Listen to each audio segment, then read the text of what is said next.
Assalamualaikum warahmatullahi wabarakatuh. Lun Muhammad Saddam, anak perjuangan, anak syuhada, nan ayah lun Salahuddin, nan sandirannya Yahuto, ya, di Aceh Timur, Luk Nibung. Rumah lun di daerah Kampung Melasah Tenung. Yang keban lagi kena kondisi rumah lun.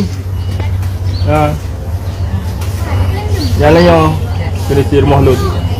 Jadi Holun jak, ya mbak. Yang kali kajak ho, sampai kali juga. Yang kali kujak berarti bak pertama dia bawa bak paucok, kedua bak paucok, ujak ubati ujak bak pasarul, wakilnya, berarti yang terakhir, ya mbak. Cuman karena berkaitan yang pemilu, segala pemilu kan, kalau menangnya. Nah pernah ge betir RPA Abi Penting Abi Daud.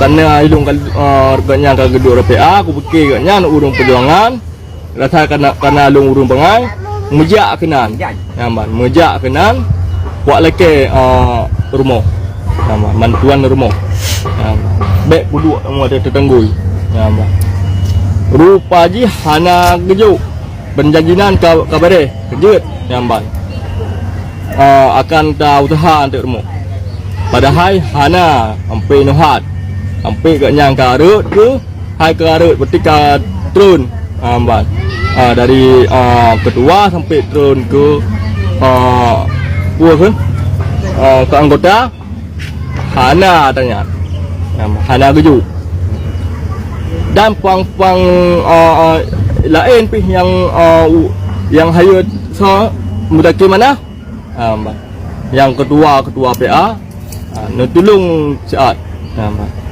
nutulung saat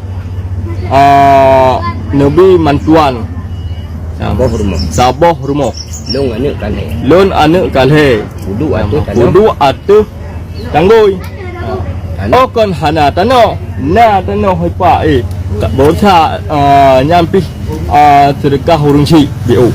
Mbak. Sedekah hurung si indang yang BO. Hanangan bele ku pegak rumahnya kulah ku pegak kunuk pedang gede hanangan lo. Ya Mbak. Hanangan pinah. Ya Mbak. Karena han bele pulain di ban un hanangan beliau. Ya Mbak. Bele pulain. Ya, lagi.